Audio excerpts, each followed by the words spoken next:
1% populasi Indonesia menguasai 48% ekonomi nasional. 3% manusia Indonesia menguasai 60% dan 10% manusia Indonesia menguasai 70% ekonomi nasional di luar dari anggaran negara APBN. Ekonomi seperti begini terjadi karena regulator yang lemah yang harus kita perbaiki. Demikian saya memulai sebuah dialog terbatas di kantor teman dengan beberapa kenalan baru. Mereka adalah orang yang katanya peduli dengan UKM. Mengapa saya katakan katanya peduli tersebut dengan tanda quote unquote? Karena mereka seperti yang lainnya ingin membantu UKM tapi hanya sebatas mengajari UKM dalam kelas. Setelah kelas selesai hanya jadi pinter UKM, namun sedikit yang menggerakkan ekonomi UKM. Ada seminar, ada workshop, ada buku, ada coaching, ada mentoring, ada pendampingan, ada macam-macam. Semuanya sudah dilakukan. Namun data di awal tadi belum pernah berubah sejak 20 tahun terakhir ini. Artinya apa yang mereka kerjakan sekarang ya doesn't work. Harus diubah bukan hanya dengan wacana, ilmu, keterampilan, tapi dengan peluang. Saat ini yang beda adalah peluang. Yang beda,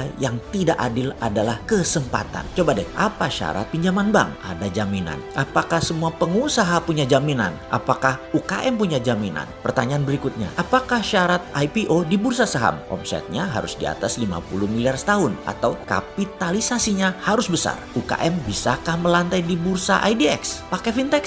Pakai pinjaman tersebut? Wih, bunganya jadi rentenir tuh. Membuka lapangan kerja di mana 97% angkatan kerja diserap UKM, tetapi UKM tidak bisa pinjam bank, tidak bisa IPO. Lalu ilmu yang diajari tadi oleh orang yang dikatakan peduli tadi dipakainya di mana? Disinilah serunya pembicaraan kemarin di mana kita ditantang. Bagaimana bisa menjawab $1 million question? Bagaimana UKM bisa naik kelas yaitu menjadi perusahaan beraset besar dan beromset besar? Kalau saya boleh usul, yang pertama adalah bagaimana perusahaan bisa beromset besar terlebih dahulu. Jadi strateginya adalah selling terlebih dahulu. Kita semua tahu selling adalah seni menjual yang seharusnya di atasnya adalah marketing dulu, bahkan seharusnya di atasnya lagi marketing ada yang namanya branding terlebih dahulu. Tapi kelamaan kalau di saat COVID kita bangun branding dulu, menentukan marketing dulu, kelamaan. Branding itu membangun trust, marketing itu memilah dan memilih pasar. Namun selling, ya selling, jualan, closing. Sungguh bagi saya closing selling itu menjadi terpenting saat ini. Jadi kalau bisa disimpulkan adalah kita harus melakukan push selling. Pull selling atau menarik adalah strategi online shop.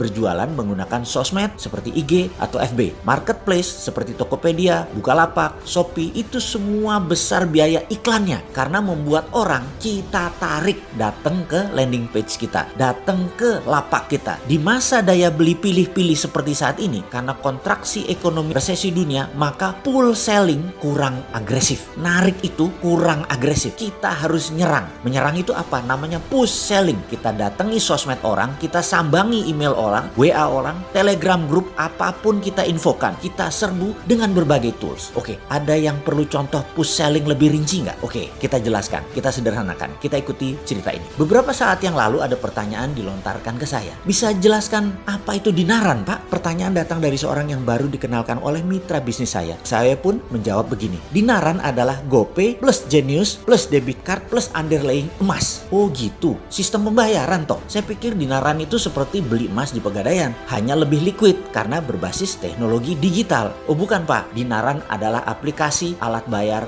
multi channel. Saat ini kita luncurkan dinaran emas seperti tadi yang saya jelaskan. Nanti akhir Oktober 2020 ini ada dinaran dolar, di mana underlying dana Anda bisa memilih dolar sekarang. Ke depan bukan hanya emas underlyingnya, tapi bisa pilih dengan dolar. Di akun yang lain tentunya. Anda boleh punya 2 akun di dinaran. Satu dinaran emas, satunya dinaran dolar. Jadi penjelasan lengkapnya dinaran dolar adalah GoPay plus Genius plus debit card plus underlying dolar. Sederhana membayangkannya. Seperti personal portable money changers, aplikasi dinaran tersebut. Demikian saya menjelaskan sesimpel mungkin. Karena baru kenalan gak enak kalau jualan terus. Tapi saya tidak kuasa menahan untuk tidak meneruskan jualan. Namanya juga peluang di depan mata. Jadi saya teruskan. Fitur-fitur dinaran masih terus disempurnakan. Usia dinaran baru 4 bulan saat ini. Muasalnya mengurus semua izin dan teknologi mundur ke 1 tahun yang lalu. Sudah cukup panjang perjalanan dinaran sesungguhnya. Dinaran adalah cerita panjang dari analisa mendalam memprediksi ke depan tentang tumbuhnya kebutuhan bertransaksi dengan berbasis personal sovereign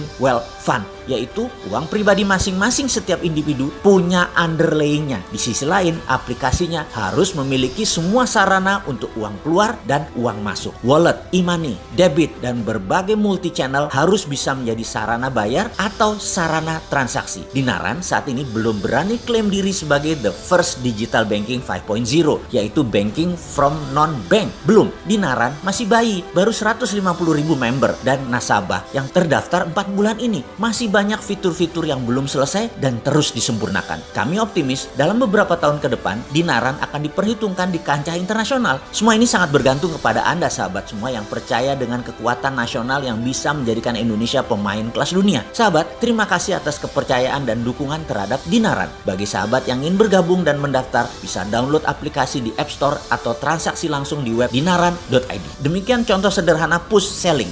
Semoga bermanfaat.